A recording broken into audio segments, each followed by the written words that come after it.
Hello. Today I will be featuring the Tier 6 upcoming premium, the Royal Navy HMS Gallant. Now, the matchmaking is, not surprisingly, not in my favor. I'm against multiple Tier 8s, multiple Tier 7s, and pretty much a couple Tier 6s. It's also a standard battle, which, as probably most people know, is not the best possible situation for a gunboat. And this is a hybrid boat. Much like, for example, the Anshan or the Farragut, it's a combination of guns and torps, but it does have its own flavor, which I quite enjoy. Now, first of all, the speed on it is pretty okay. You have, of course, the usual consumables, which is speed boost, smoke, repair, and so forth. And with the speed boost active and running a speed flag, you can hit about 40 knots. So it's pretty fast. It's not as fast as the Anshan, which does 40 knots even without the speed boost, but it's not as slow as some other DDs either. The torps are quite good.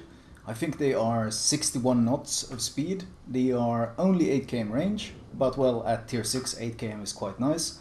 And you can actually launch 4 per side, or 8 in total, 2x4 launchers, and they deal about 15.5k each. So the torps are pretty... Oh, Chapaib radar. The nasty part about the Chapaib in the middle of the map is that he radars pretty much everything. But of course there's a trade-off for having these pretty good torps, and that's the fact that the reload on these torps is massive. 96-second reload. And having a 96-second reload, aka 1 minute and 36-second reload at tier 6 is probably one of the longest torpedo reloads in the entire game. I'm pretty sure this is the longest torp reload at tier 6. So that's obviously the big drawback that you have in return for these torps. But when you do launch them, they are usually quite good, quite rewarding, so I'm pretty okay with this trade-off. Now the guns, 120mm guns, they don't have the shell velocity of the Anshan, which has like 870 meter per second shells. These are only 808, so they are noticeably lazier. In fact, it feels more like a Farragut than it feels like an Anshan. And Blisk also has 120, of course, but those shells are also much faster. I accidentally had 8 reloaded there. Needs to switch to HE as I'm ambushing this guy there. The damage is decent. You have 4 guns with pretty damn good turret traverse. I think it's 18 seconds without expert marksman. I am running expert marksman here, so I got it down to like 14.4, which makes the turrets extremely responsive, and makes it quite easy to pick off targets like this. And so it's kind of a combination of Farragut and Anshan. You don't have the sheer DPS of the Farragut, since the reload on the guns is 5 seconds, and you also don't have the sheer shell velocity of the Anshan. It's kind of in between, as mentioned earlier, but it does actually beat both of them in concealment. It has a 6 km concealment with concealment expert and a camo, and that's actually very, very good for tier 6. And in fact, if this ship does get released in time for ranked, this might probably be one of the strongest destroyers for ranked, simply because of having that 6 km concealment and these strong torpedo volleys means that this is going to be an extremely strong capture point contester and an extremely strong torper into smokes and such. And thanks to the guns, it can kind of hold its own as well. I mean, good Anshan players that kite away will probably wreck it, and the Farragut who gets close enough could possibly wreck it, but ultimately having the concealment means you can dictate the fights, and the guns are overall quite good. I think the range is 10.8, so not the best, but then again, having unnecessary long range isn't really that good either, because as I mentioned, the shells are very slow, so you're not going to be shooting that far away to begin with.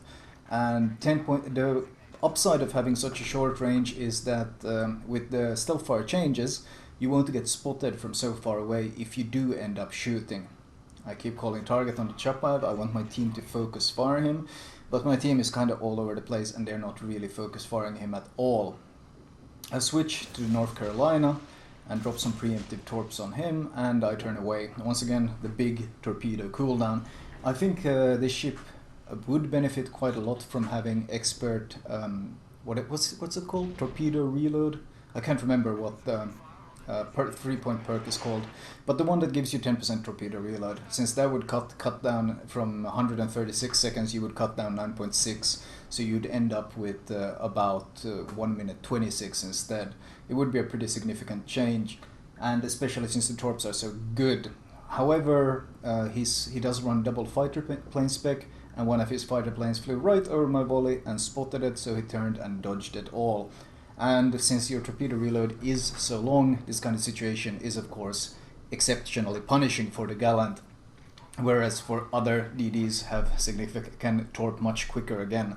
But that's okay, because Hatsuharu is spotted as well. I think the Hatsuharu isn't running camo. The Chapaev does pop radar, which is a bit annoying, as now I have to bail. I do have speed boost active though, and I do have some friendly battleships here that I'm using to get out of here. I keep calling target on this Chapaev because I really want my team to kill him. The Chapaev is a very squishy cruiser, and battleships could easily melt him if they would just shoot at him, but it's weakened. I played this, it's a Saturday. When I play this game today, it's a Saturday, so you get pretty much the worst of the World of Warships players playing, and that means they don't really understand what you want, so I'm kind of trying to really hammer it in here. You see I'm constantly spamming the call target on this Chapaev. I keep spamming and spamming. I look behind me on the minimap, you can see there's a Tirpitz, a North Carolina and a Bismarck, and the enemy has one angled North Carolina, and they have this Chapaev that's a free kill. And I keep calling target on this Chapaev, and not a single one of these battleships shoot this guy. They all ignore him. So I keep calling target, I keep trying to get them to shoot him, but they all refuse. So I'm just gonna have to pretty much gun this guy down myself. The upside, of course, is that these shells have 8% fire chance. And since you fire 4 shells at a fairly good rate, you are a pretty decent fire starter. You're not going to break any records, but in terms of DD gunpowder, it's pretty decent. And of course, if you run Demo Expert, actually I think I am running Demo Expert, and that's why I have 8. And yeah, I think if you run flags on top, then you can reach 9%. So ultimately, still a pretty good armament, considering usually you're fighting tier 6s, or well, optimally you would be fighting tier 6s. I'm up-tiered quite terribly here. Health-wise though, the ship is very squishy. Default health pool is 12,000 health. I'm running Survivability Expert, which bolsters it to 14.1, which is I think pretty much how much the Anshan has even without Survivability Expert. So in terms of tankiness, the Anshan is still far superior. I'm pretty sure this is probably one of the squishiest DDs. Only the torpedo boats are squishier than this guy. So very squishy. And the anti-air on this ship is absolutely laughably bad. I think you have a total DPS of 4 anti-air, and the range on that anti-air is 1.2 kilometers? 1.2 or 2 kilometers. So if a plane spots you, you can pretty much leave your anti-air on, because if a plane spots you, if you start shooting at a plane, it's because it's spotting you already. And you're not going to be shooting down any planes. I'm pretty sure like a tier 4 carrier could hover a plane above you the entire match, or a fighter squad above you the entire match, and you would never be able to shoot it down. That's how terrible the anti-air on this ship is. So don't expect anything in that sense. And considering all you're getting in return, I think it's a pretty okay trade-off. Oh, I do catch the Hatsuharu. Talking about the speed still, you're quite easily able to catch up to DDs like this, and the ship is also very maneuverable. You have a rudder shift of 3 seconds, and that's without running the rudder shift module. So in this case, I'm actually running the acceleration module, because, well, for situations like this, when you want to smoke up, you want to stop quickly, accelerate quickly, because, well, there's 2 cruisers here, I have to smoke up so I don't get wrecked. And you see torps coming and I have to reverse, and especially with the speed boost active, this thing is very nimble. It accelerates, reverses and accelerates very, very quickly. So it's a very quick and very agile ship. It also has a pretty tight turning circle. I can't remember it off the top of my head, but I do remember that the overall handling was very good on this ship. In every way, it handles great. And DDs that handle great, especially gunboats, are of course always much more satisfying to play. So there's no Akisuki syndrome here, where it feels like you're playing a small cruiser. No, this one handles. If I had to compare it to a DD in handling, it would be probably the Sims. That's how well this ship handles. So it's great to play in that sense. But any sort of games with cruisers, while they're always bad for all DDs, it's especially bad for this one. In fact, any sort of fighter planes, spotter planes that are spotting you, all you can do is sail away from them. You can't even shoot down a single fighter plane from any single guy. That's just not going to happen. Also, I had a sick RNG fluke here. Even though I could have gunned this guy down without any issues, RNG decided that I was going to get 3 fires on him. So, well, it just saved me time. He would have died regardless because of the position I was in, but that saved me time and allowed me to leave without cutting it too close with my smoke. Now though, looking at the score, we are still behind. I've managed to rack up 3 kills at this point, but we are still 6 versus 7, I think, and they look a whole lot healthier than my ships. Also, we seem to have a Nagata that is kinda sitting in our base, trying to snipe, I guess. I'm very tempted to shoot here, but I am hesitant because of possible plane spotting, and I don't really want to get spotted by a Cleveland in this position. And there's also the possibility with my firing range that the Hatsuharu could be behind me up in the north, and that could also be spotting me. So I decided to play it safe and see if I could push in a bit deeper and maybe shoot the Cleveland from here. Now what else? I mentioned low health pool, terrible anti-air. Those are the 2 huge drawbacks. Fairly slow shell velocity, that's another drawback. Decent reload, that's pretty okay. Slower shell velocity than Anshan, that's a drawback. But in return you get great torps, but you pay for it by having a long torp reload. You get really good handling, but you don't really match up to the Russian or the Soviet DDs in terms of speed. And fire channel's pretty okay. Smokes, of course, are the Russian / IGN variety, meaning no US smokes here. So Farragut and such is still going to completely outsmoke you, which is of course going to be an advantage in ranked. And so high tier ranked, I still predict we're going to see a lot of Farraguts in high tier ranked simply because of the long duration of the smoke. But overall, this Gallant can certainly have a spot if it's released in time for ranked. I have no idea when these are going to be released. I have absolutely no information on them, and of course I don't know how much these might change. But in terms of a premium, this ship seems very nice. It's fun to play. It's quite strong. It has some pretty clear weaknesses, and it has some pretty clear strengths as well. I don't really consider it too overpowered. The concealment might be the only thing that might be pushing it a bit. The fact that it's kind of power creeping on the Farragut, because it's able to outspot it by so much. I think Farragut gets like 6.4 concealment with full stealth build, and this one gets 6 kilometers. That might be pushing it a bit. They might need to fine tune that, or they might not. It's ultimately though, it's tier 6 DD, it's so damn squishy that it's not really going to, I think, cause too much of an issue to anyone. And it is a ship that I can, as it is now, I don't really have any issues not recommending it, because it's pretty damn fun. Well, I like gunboats. You know I like gunboats. And this one, well, if I had a full 19-point captain, this one would probably be a lot stronger, since then I could have some juicy stuff like faster torpedo reload and stuff like that. Oh, let's see, I smoke up because I want to shoot the hood. I am reversing though, because I expect the Hatsuharu might be torping me. Let's see, turn our torps. I'm only using one will even now, saving the other one to see if this hood is going to eat it or not. He's still sailing straight. At this point I don't think you can dodge those torps anymore, so I'm sending a second volley towards the North Carolina. And harassing the hood a bit more. Notice I'm moving in the smoke at all times in case there's torps heading my way. I'm never sitting still. You see, I started reversing, I pushed forward, now I'm reversing again. And you can kind of do this fairly quickly in the ship, because with the acceleration mod and the overall great handling, it's quite easy to dodge these torps. In fact, these Hatsuharu torps I have absolutely no issues of dodging.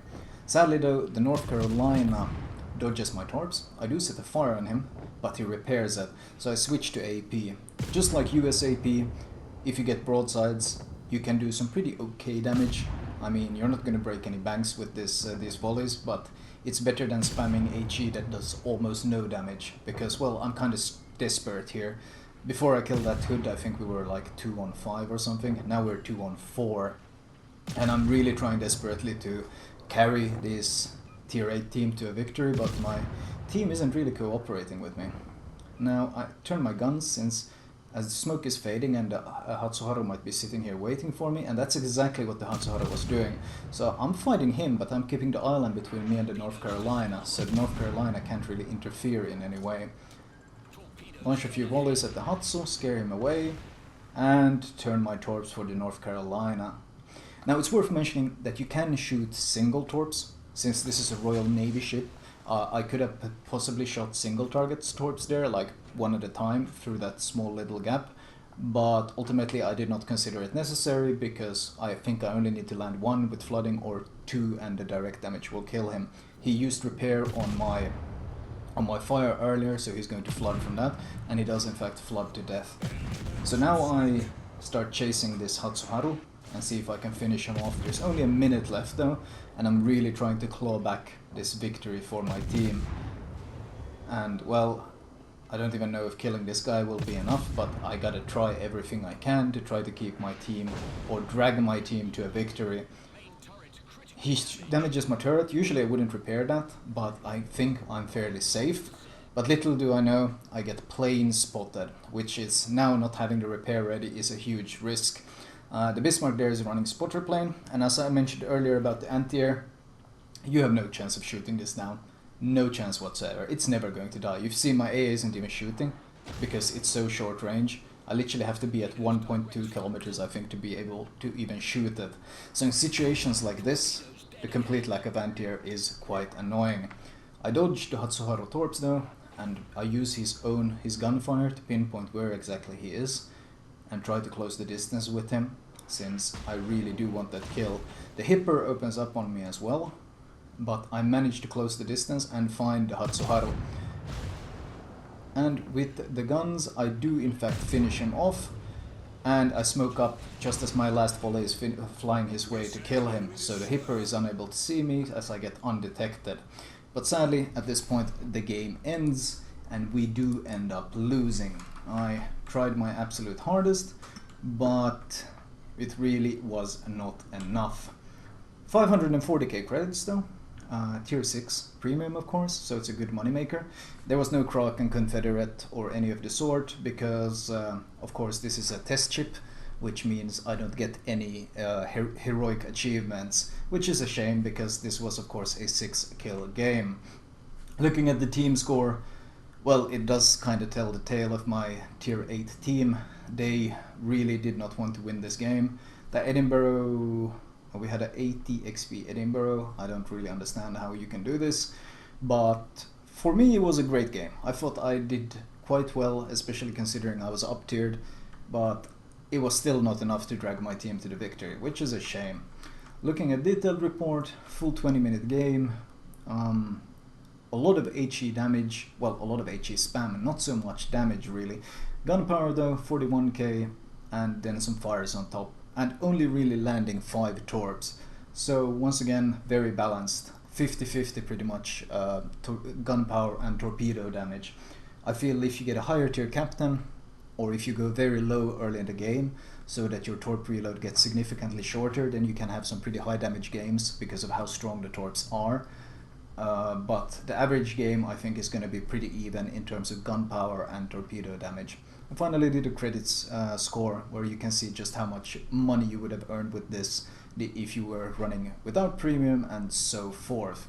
Anyway, I can show you guys what the ship looks like without the camo I was running, and what kind of build I am recommending for the ship as of now. Right, as usual, I will start off with the modules, not really much to talk about. I recommend running Premium Smoke Generator and Premium Damage Control. Also, might as well show off the camo, since I actually like the default look of this camo. Here we go. I think this ship looks really good with the default camo. It's one of the better looking premium camos in the game, in my opinion. Just like the De Gras, I actually feel a bit guilty when I put on a camo on this ship, because I actually like the default look of this ship a lot. Anyway, module wise, upgrade wise, main armaments mod 1, followed by aiming systems mod 1, because, well, as I mentioned in my commentary, the AA is absolute garbage. You might as well not have it. Sorry for the hiccups. So there's no point increasing the AA range. In fact, it gives you a whole 1 AA that tells you just how sad it is. You don't need a turret traverse if you spec Expert Marksman. That makes these turrets snappy and quick enough. If you got the speed boost upgrade, that's of course always useful here. If you don't, then go propulsion mod, and finally acceleration, aka propulsion mod 2, because the rudder shift is so good by default. And you saw me when I was in the smoke, moving around, dodging torps. That's thanks to this quicker acceleration. Makes life a lot easier. Captain perks wise, priority number 1 is preventive maintenance, followed by last stand, followed by survivability expert, followed by concealment expert, and then adrenaline rush. Now, I don't strictly believe expert marksman is necessary on this ship. In fact, if we send this guy to the reserve, our turret traverse goes from 14.4 to 18. So the difference really, I mean, 18-second turret traverse isn't bad at all. So if I happen to have more captain points, I would probably instead spec stuff like demolition expert for better fire chance, or torpedo armament, since 10% to reload time is quite big when the default time is so very long. I mean, cutting off 9.6 seconds away from this with the 10% reduction would be quite useful. So these kind of build options would be very, very good, or potentially even AFT. Actually, I don't think I would go AFT because the shell velocity is so slow. You're gonna struggle landing shells that far. I think focusing more on the torpedoes and the fire chance rather than anything else would be the way to go. Potentially basic firing training just for faster reload on the main guns, but it's debatable. Ultimately though, in this captain I'm running expert marksman because I only had 14 points, but if I had more I would spec otherwise. Anyway, that was my first impressions of the Gallant, which I think is quite a nice ship. It kind of fits in between, doesn't have quite the speed of the Anshan or the gunpowder of the Anshan, but it's not really as lazy as the Farragut when it comes to torping or anything. It does have a very nice concealment, and it does put up a better fight than the IGNDDs, but in return the torpedo reload is very, very long, and yeah, and it has absolutely no anti-air. So it's a series of trade-offs, and I think it's a pretty strong ship. So of course this is still subject to change, but if it was released as it is now, this would be a recommended tier 6 ship. In fact, very fun to play and quite strong. Probably quite a good captain trainer, especially if there's upcoming Royal Navy ships coming out. Anyway, that was all for me. I hope you guys enjoyed it.